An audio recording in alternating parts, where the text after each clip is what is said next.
was Reuben Arnold, and I had a vision on the 20th of July, 2023. I worked in a hotel as of then. We were running electrical lines. It was Thursday night. I won't forget it. It's easy to remember this each day because it was the day before my birthday. We were running a little late. We were already behind schedule, and we had a lot of work still to do. But we decided that we were going to try to take some shortcuts in order to complete the job quick. This was without the notice and permission of my boss. I did this with my 2 other colleagues.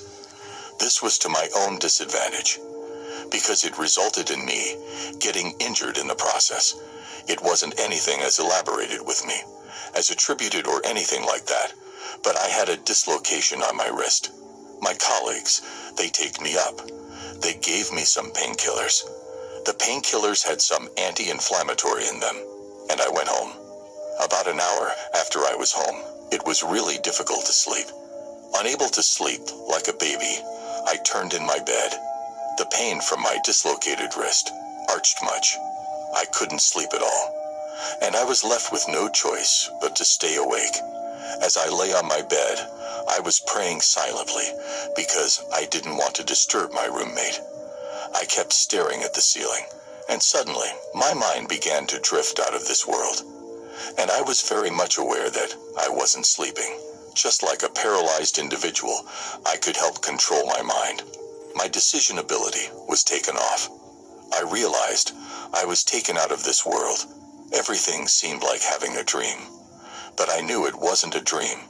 Some feelings I had can't be explained, but one truth remains. During this season is the fact that I'm aware something beyond the natural was taking place within me and my environment. It was at this moment that I begun to see things differently. I begun to see strange things. It was so real, and at the same time terrifying. I saw something like dark clouds gathering in the sky. It was so thick, and just seeing it sent a fearful message into my mind. It's this type of thick cloud that comes with storms and destroys lives and property. Everything appeared different. Instead of storm and heavy rain being the outcome of this thick cloud, I saw from the cloud a man, and behind him were 7 other individuals with a unique dress sense that made it easy to differentiate their field of work or professions. It's easy to differentiate the different sectors they represent. They were sitting at a round table, like a board meeting. That's the best description I can give for people to understand. One can tell that their gathering or meeting had no good intentions, as the atmosphere spoke volumes of evil, and the pictures around lack mercy and empathy. So, you understand what I'm talking about. The picture behind one of the individuals was a hand holding a glass cup, filled up with something I couldn't see it clearly. I saw right behind the man, who appeared to be the leader of the gathering, was a flaming number written 666. A knowing came upon me, and they were Antichrist. To further solidify my perception, I saw at the center of the table, where they sat, it was boldly written, "One World."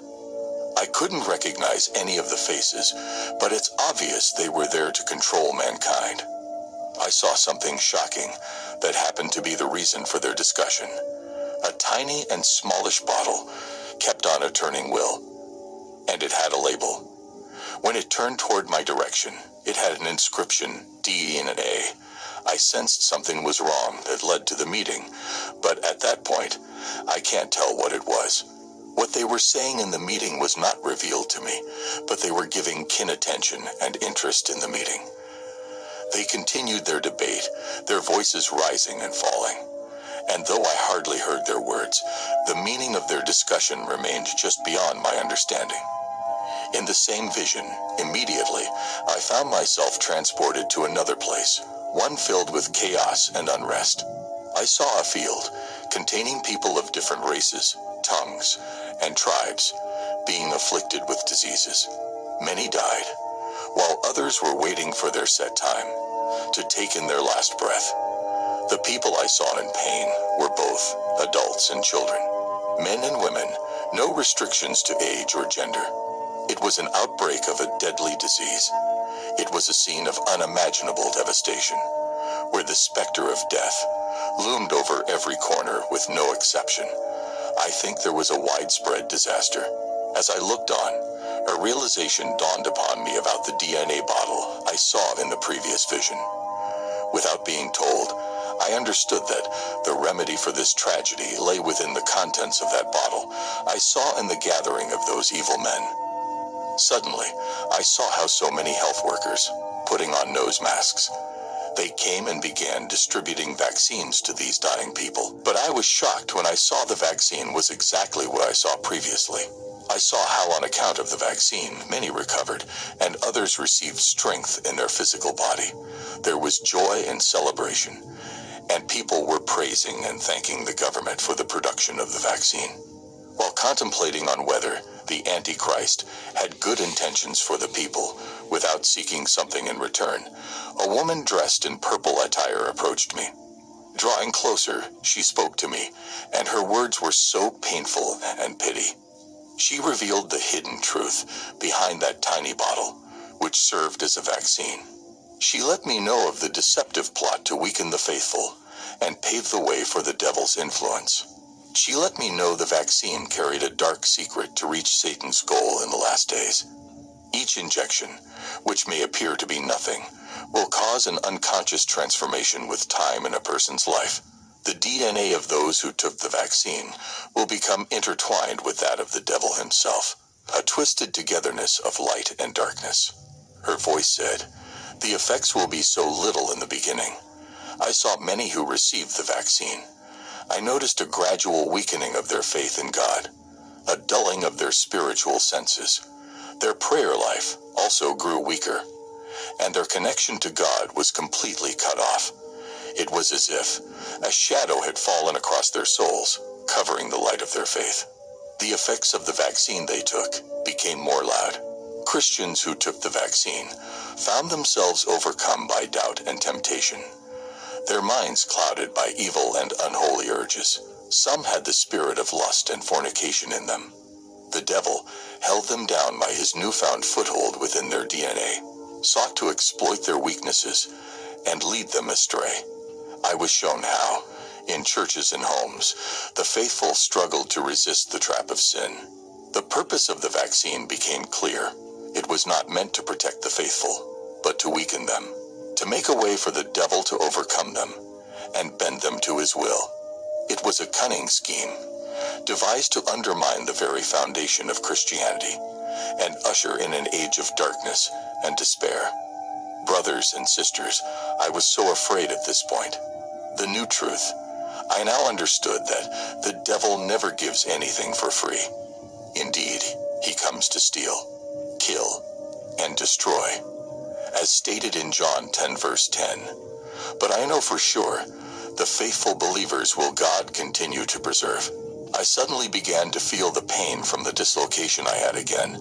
I knew that God wanted me to know that the evil plans of the Antichrist is now about to begin. We are yet to see the manipulations of Satan in these end times.